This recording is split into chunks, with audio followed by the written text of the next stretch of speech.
Hey guys, I'm Sean Cheek coming at you from Waco, Texas. Today I'm going to teach you how to play You've Got a Friend in Me by Randy Newman from the movie Toy Story. We've all heard this, right? Let's take a listen.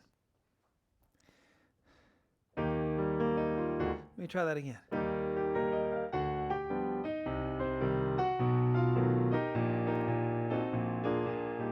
And then, you got a friend. All right, great song.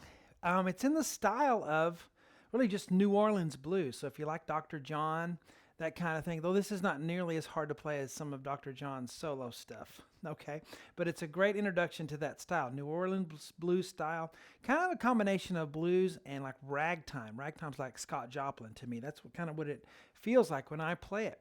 All right, but welcome to webpianoteacher.com, our online community where we gather together to learn, play, and share the music that we love, creating a culture of encouragement for all you guys out there who are trying to learn to play piano online.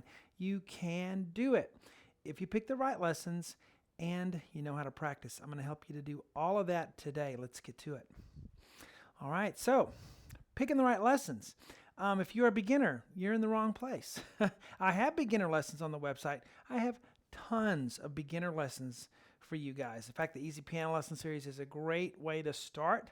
Had one guy who was really struggling with his music, finally made him do the Easy Piano Lesson Series, and he really catapulted himself into that next level of playing. It's really helpful.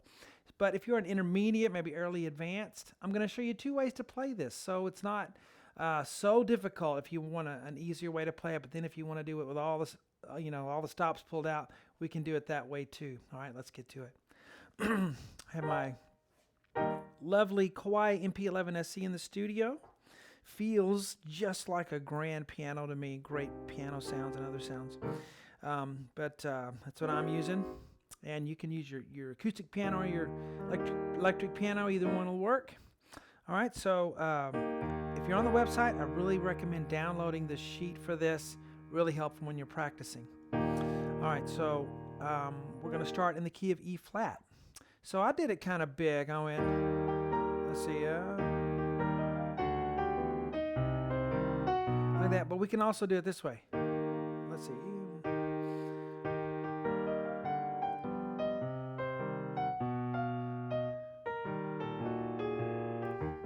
And that'll work with the simpler notes. But let's learn what I have written here on the board first. All right, B flat, E flat, G on the right, left hand on an E flat. Now Randy's kind of really playing a real simple piano part. Doesn't really cover everything, that big band sound that they got going, so I've added things here or there to fill it out. All right, so we have count one as an E flat chord. One, got that? Okay, just take your hands off the piano, put them back on, see if you can nail that E flat chord. One, now. So one, now what I'm going to do, I'm going to get in position for this.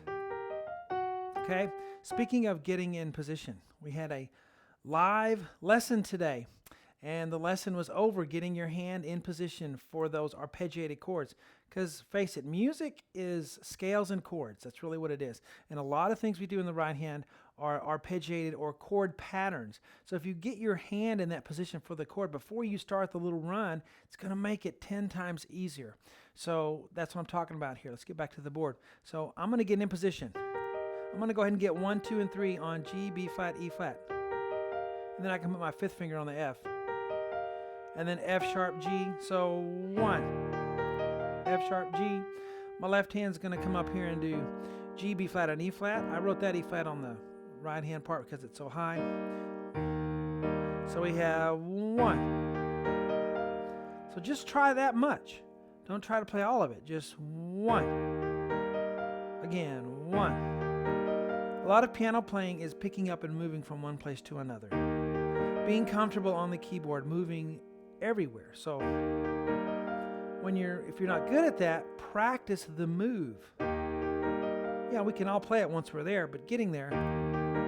There we go. Now, here's the next move. F sharp octave, G octave. So, right? I'll show you how to simplify it in a minute, but let's do it the way I'm doing it now. My left hand goes down to a D, E flat, D, okay? Okay? And then the next deal is my left hand's going to come up and do F, G, B natural, D. This is like ragtime, you know? Scott Joplin. And really, it's big band stuff. It's not just Scott Joplin, it's the style of the music. Okay, and then E flat. And 1. So you may spend a day on just that. No big deal. If you spend a day on each measure, you know, a lot of repeating measures, you'll get it done in a couple months. Then we go to C. So 1. You want to change your pedal on the big notes, the E flat, D, and then they're on the C. All right, so looking at the next measure, we'll assume you have that down.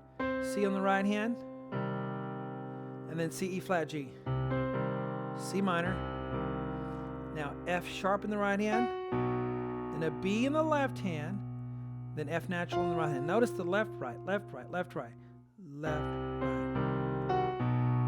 And it's da, da, da. It's a swing motion. Ba, ba, ba, ba, ba. Change your pedal on the B, F. Now this is a B chord. D sharp, F sharp, A, B. Now, some of us freak out on some chords because we go, I have no idea what that chord is.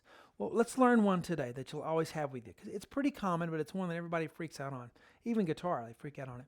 It's a B chord. Now, a B chord is going to have B, D, F, right? B, D, F. Well, if we had a 7th, it'll have B, D, F, A. Now, all you do is sharp the D and the F. So B, D sharp, F sharp, A. B, D, F, A with the D and the F sharped. Back to the board. Okay, now it's mixed around a little bit, but D sharp, F sharp, A, B. Anytime you have that combination, it needs to ring a bell in your mind. B7 chord. It's a B chord with a 7th, and A is the 7th. Okay?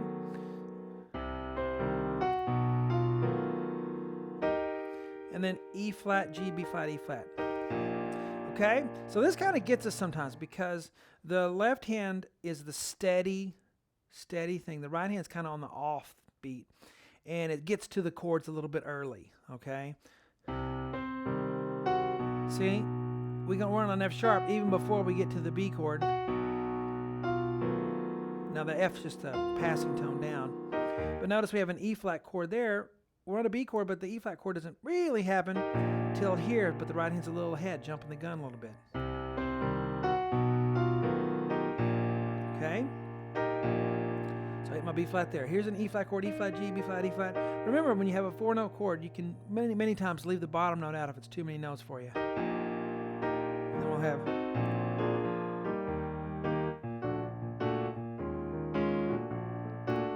very New Orleans blues, or it is New Orleans blues to me. Okay, so let's say you've practiced the first measure one day and then you practice the second measure the next day. Put them together and then you practice playing them back to back, first measure, second measure. So let's do that. I'll do it one time really slow and then one time a little bit faster. Here we go. Slow. 1.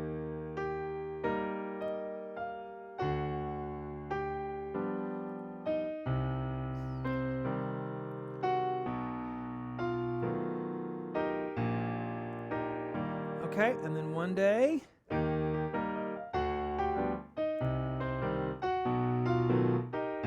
And New Orleans blues has that kind of a lift. 1. On the boom chuck, right, boom chuck, boom chuck. But on the chuck, you have a little.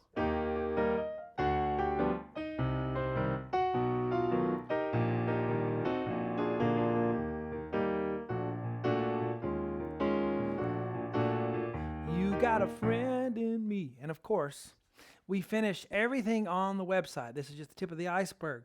Got it real zoomed in or zoomed out. You'll see it's a whole page of music. Take it all the way through.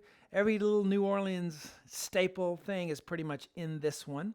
So you'll get a good taste of that if you like to graduate someday to Dr. John stuff. That'll be fun. All right, remember, don't forget to download the sheet. Check out our podcast, our Artist Series podcast. We've already done one on Elton John. You can find it on YouTube or Web Piano Teacher Podcast on iTunes. And the free live lesson that we did this week. Check that out too. Guys, hope you enjoyed it. Talk to you later.